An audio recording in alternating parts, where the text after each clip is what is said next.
Their dainty repast being finished, they saddled at once, and without any adventure worth mentioning, they reached the next day the inn, the object of Sancho Panza's fear and dread.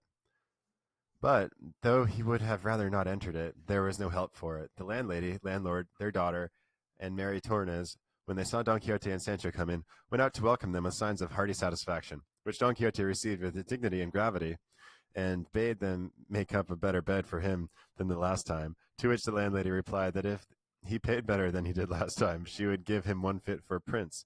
Don Quixote said he would, so they made up a tolerable one for him in the same garret as before, and he lay down at once, being sorely shaken and in want of sleep. No sooner was the door shut upon him than the landlady made at the barber, and seizing him by the beard, said, "By my faith, you are not going to make a beard of my tail any longer. You must give back my tail, for it is a shame that you, the way thing of my husband goes tossing about on the floor. I mean the comb that I used to stick in my good tail." But for all she tugged at the barber, would not give up until the licentiate told him to let her have it, as there was now no further occasion for that stratagem, because he might declare himself and appear in his own character, and tell Don Quixote that he had fled to the inn when those thieves and the galley slaves robbed him, and should he ask for the princess's squire, they could tell him that she had sent him on before her to give notice to the people of her kingdom that she was coming, and bringing with her the deliverer of them all.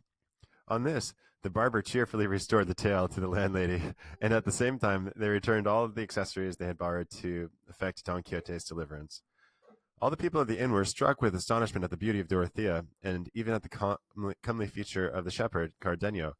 The curate made them get ready such fare as there was in the inn, and the landlord, in hope of better payment, served them up a tolerably good dinner.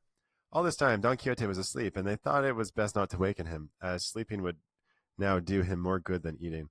While at dinner, the company, consisting of the landlord, his wife, their daughter, Mary Tornes, and all the travelers, they discussed the strange craze of Don Quixote and the manner in which he had been found. And the landlady told him what had taken place between him and the carrier, and then looking around to see if Sancho was there, when she saw he was not, she gave them the whole story of his blanketing, which they received with no little amusement.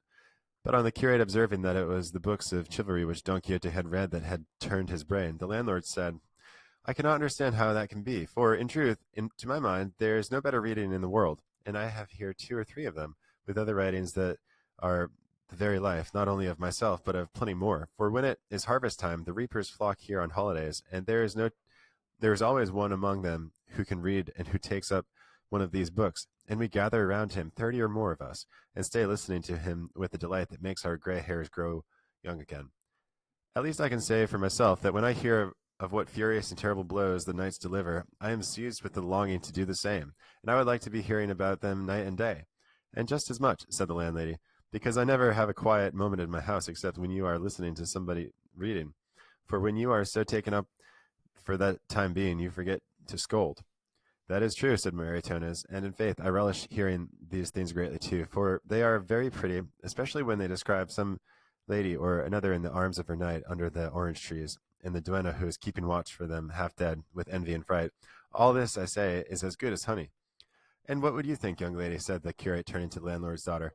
"I don't know indeed, senor," said she. "I listen too, and to tell the truth, though I not understand it, I like hearing it. But it is not the blows that my father likes that I like, but the laments of the knights utter when they are separated from their ladies, and indeed they sometimes make me weep with pity I feel for them."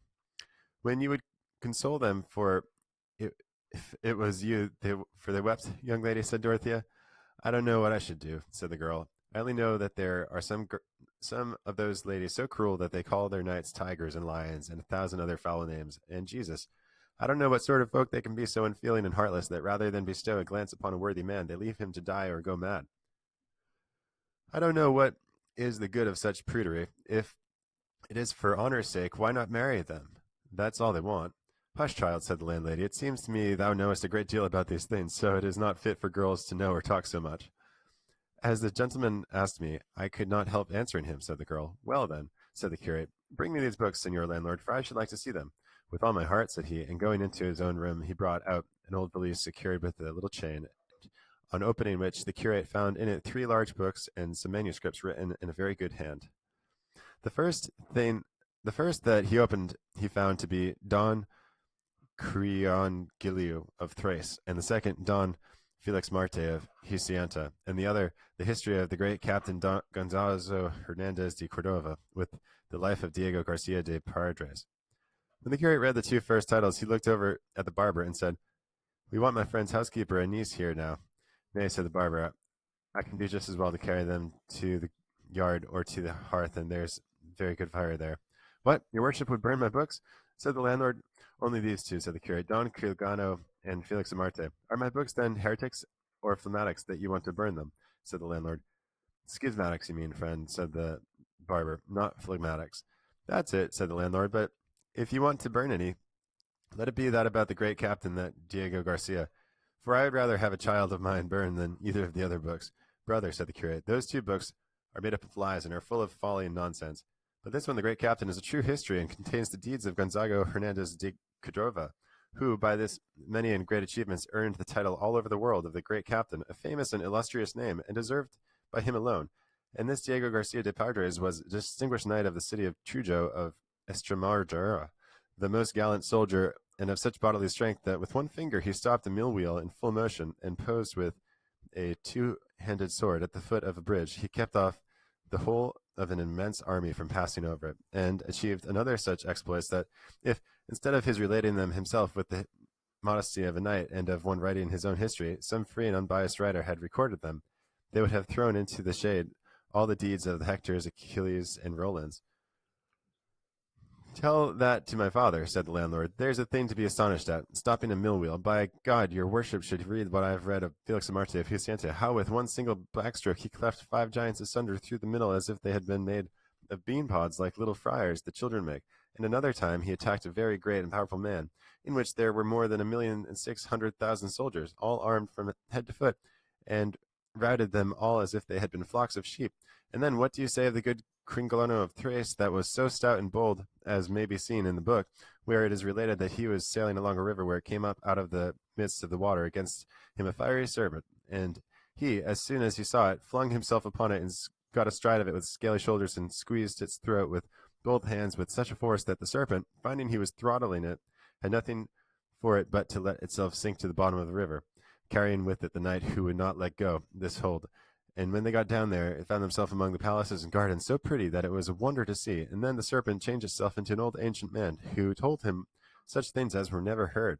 Hold your peace, senor, for if you were to hear this, you would go mad with delight. A couple of figs for your great captain and your Diego Garcia." Hearing this, Dorothea said in a whisper to Cardenio, "Our landlord is almost fit to play a second part to Don Quixote." "I think so," said Cardenio, "for, as he shows, he accepts it as a certainty that everything those books relate took place exactly as it is written down, and the barefoot friars themselves would not persuade him to the contrary. But consider, brother," said the curate once more, "there never was any Felix Marte of Hircianta in the world, nor any Cringolero of Thrace, or of the other books of knights of the same sort, that the books of chivalry talks of. The whole thing is the fabrication and invention of idle wits, devised by them for the purpose you describe of beguiling the time, as your reapers do when they read. For I swear to you, in all the seriousness, there never were any such knights in the world, and no such exploits or nonsense ever happened anywhere."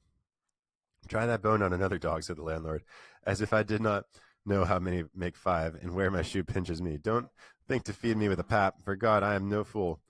It is a good joke for your worship to try and persuade me that everything these good books say is nonsense and lies, and they printed by the license with the lords of the royal council, as if they were people who would allow such a lot of lies to be printed altogether, and so many battles and enchantments that they take away one's senses.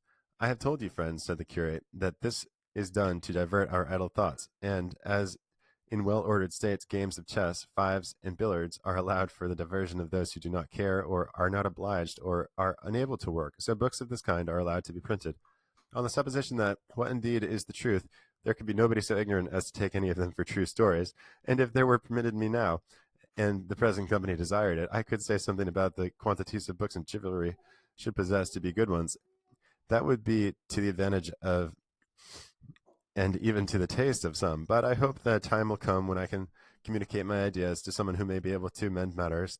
And in the meantime, senor landlord, believe what I have said, and take your books and make up your mind about their truth or falsehood, and much good may they do you, and God grant you may not fall lame of the same foot your guest Don Quixote halts on." No fear of that, returned the landlord. I shall not be so mad as to make a knight errant of myself, for I see well enough that things are not now as they used to be in these days, when they say these famous knights roamed about the world. Sancho had made his appearance in the middle of this conversation, and he was very much troubled and cast down by what he heard and said about knights errant being now no longer in vogue, and all the books of chivalry being folly and lies. And he resolved in his heart to wait and see what came of this journey of his master's, and if it did not turn out as happily as his masters expected, he determined to leave him and go back to his wife and children, and back to his ordinary labor. The landlord was carrying away the valise and the books, but the curate said to him, "Wait, I want to see one of those papers that are written in such a good hand." The landlord, taking them out, handed them to him, and to read, and he perceived they were a work of 8 sheets of manuscript, with large letters at the beginning, and the title, "Novel of the Ill-Advised Curiosity." The curate read 3 or 4 of the lines to himself, and said, "If I must say, the title of this novel does not seem to me a bad one, and I feel an inclination to read it all." To which the landlord replied, "Then your reverence will do well to read it, for I can tell you that some guests who have read it here have been much pleased with it, and have begged it of me very earnestly, but I would not give it, meaning to return it to the person who forgot the valise, books, and papers here. Or maybe he will return here some time or other, and though I know I shall miss the books, faith I mean to return them, for though I am an innkeeper, still I am a Christian." "You are very right, friend," said the curate. "But for all that, if the novel pleases me, you must let me copy it." "With all my heart," replied the host. While they were talking, Cardenio had taken up the novel and begun to read it, and forming the same opinion of it as the curate, he begged him to read it so that they might all hear it. "I would read it," said the curate, "if time would not be better spent in sleeping." "It will be rest enough for me," said Dorothea, "to while away the time by listening to some tale of, for my spirits are not yet tranquil enough to let me sleep when it would be seasonable." "Well, then, in that case," said the curate, "I will read it. If it were only out of curiosity, perhaps it may contain something pleasant." Master Nicholas added his entreaties to the same effect, and Sancho too, seeing which, and considering that he would give pleasure to all, and receive it himself, the curate said, "Well then, attend to me, everyone, for the novel begins thus.